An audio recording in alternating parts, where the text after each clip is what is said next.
Voici, j'envoie mon messager, et il préparera le chemin devant moi. Et le Seigneur que vous cherchez viendra soudain à son temple, et le messager de l'alliance que vous désirez. Voici, il vient, dit l'Éternel des armées aimées, qui supportera le jour de sa venue, et qui subsistera lorsqu'il se manifestera.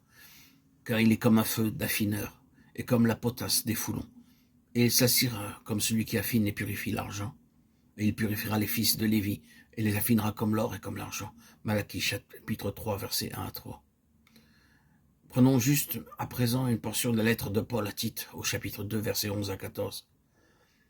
Car la grâce de Dieu apportant le salut à tous les hommes est apparue, nous enseignant que, reniant l'impiété et les convoitises mondaines, nous devions vivre dans le siècle présent, sobrement, justement et pieusement, en attendant la bienheureuse espérance et l'apparition de la gloire du grand Dieu, notre Sauveur Jésus-Christ, qui s'est donné lui-même pour nous, afin de nous racheter de toute iniquité et de se faire un peuple qui lui appartienne en propre, purifié pour lui-même et zélé pour les bonnes œuvres. Permettez-moi ici de commencer par dire ce que ce ministère n'est pas ou certaines des choses qu'il n'est pas. Il ne s'agit pas d'un enseignement spécifique en tant que tel.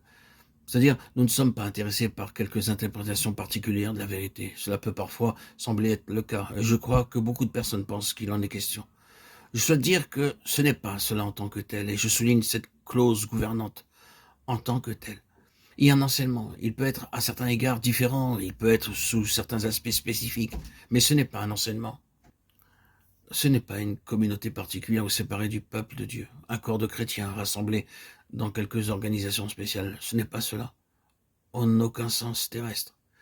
Si c'est une association, elle est tout à fait spirituelle, je crois, d'une nature céleste, mais rien qui doit être érigé sur cette terre comme étant séparé des autres véritables enfants de Dieu. De plus, il n'est pas question d'un niveau, d'un standard de ministère, d'enseignement et de pratique, globalement bon ou meilleur. Il peut exister différents niveaux de service et d'enseignement au sein du peuple du Seigneur, mais notre conception de ce ministère n'est pas simplement d'être une amélioration sur d'autres, un peu différent et un peu mieux ou beaucoup mieux. Ce n'est en aucun cas la pensée. La réponse à la question d'un aspect concret ne pourrait mieux se trouver que dans la signification spirituelle des Lévites. La réponse est là. Si nous pouvions comprendre la signification des Lévites dans l'Ancien Testament, voyez-les comme étant uniquement une représentation ou une incarnation d'une loi ou d'un principe spirituel, alors nous aurions la réponse à notre interrogation.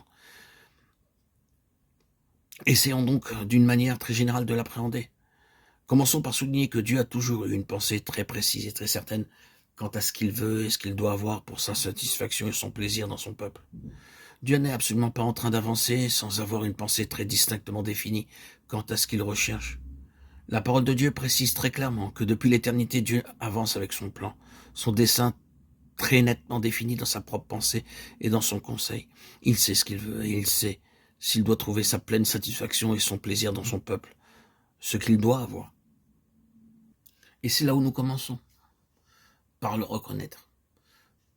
Dieu ne trébuche absolument pas sur des imprévus au fur et à mesure qu'il progresse et ne s'ajuste pas ensuite à la situation mettant en place quelque chose pour y faire face, quelque chose qui n'était pas anticipé ou dans le plan.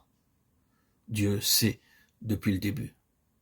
Nous pourrions citer les Écritures et une bonne partie d'entre elles pour appuyer cela. Il sait exactement ce qu'il veut et comment et par quels moyens. Il l'atteindra et l'accomplira. Depuis le commencement, toutes ses œuvres sont connues de lui. Depuis la fondation du monde. Acte 15-18. Ainsi, c'est de cette manière que tout a débuté. Mais lorsque l'humanité dans son ensemble s'est détournée de Dieu et de son intention, de son dessein, de sa pensée comme elle le fit, Dieu s'émut afin de retirer de la race humaine une nation, une partie de l'humanité dans laquelle il recouvrait ce dessein initial, cette première intention, cette première pensée, et recommencerait afin de garantir ce but. Ainsi, il regarda parmi les nations et commença à retirer les nations, un peuple pour son nom. Même dans l'ancienne dispensation, ce fut vrai, une nation au milieu des nations, dans laquelle il ferait ce qui, depuis toujours, était dans son cœur et sa pensée.